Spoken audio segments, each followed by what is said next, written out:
Hi everyone, here we've got Redmi Note 10 Pro, and let me share with you how to update apps on this device. So first of all, make sure that you've got the internet connection because it is required for the whole operation, and then we can enter the Play Store, so let's tap on it.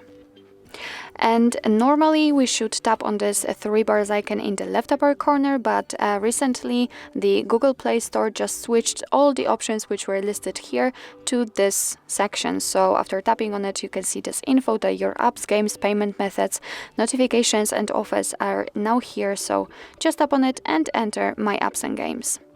And as you can see here, we've got the full list of all updates pending, and of course you can update all of those apps just by tapping on this green button, update all, and then all of them will be downloaded and installed.